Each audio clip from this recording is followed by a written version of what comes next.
Dosage par spectrophotométrie des ions cuivre.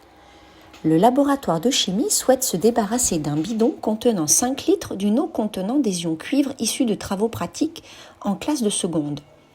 Un prélèvement de ce bidon est réalisé afin de déterminer la concentration de cette solution en ion cuivre 2.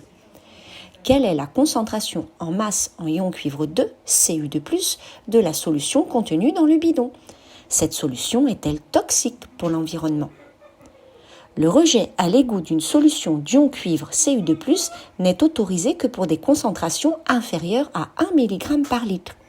La masse molaire du cuivre vaut 63,5 g par mol. Nous allons réaliser ce dosage en respectant les différentes étapes suivantes. Étape 1. Préparation de la solution mère par dissolution.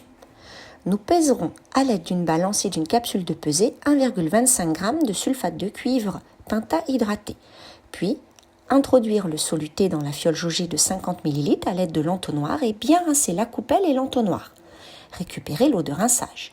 Mettre de l'eau distillée aux 2/3 de la fiole jaugée de 50 ml, puis agiter pour dissoudre complètement le soluté. Enfin, compléter jusqu'au trait de jauge, puis agiter pour homogénéiser.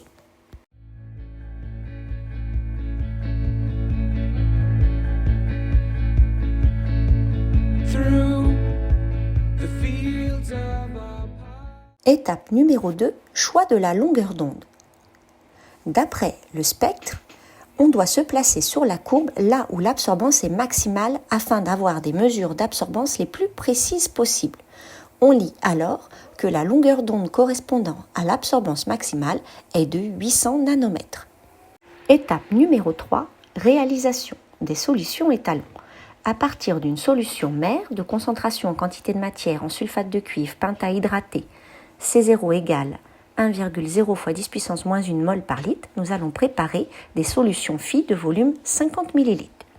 Nous allons dans un premier temps calculer le volume des solutions mères à prélever, puis nous réaliserons le protocole expérimental de la dilution.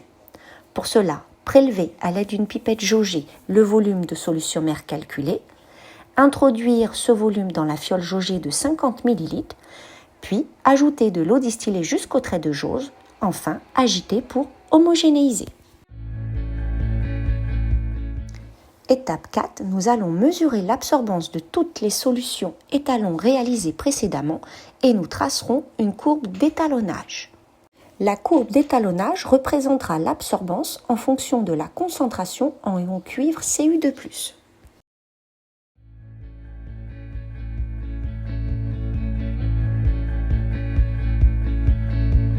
Through the fields of our paths, feelings part our ways, keeping us close but estranged now.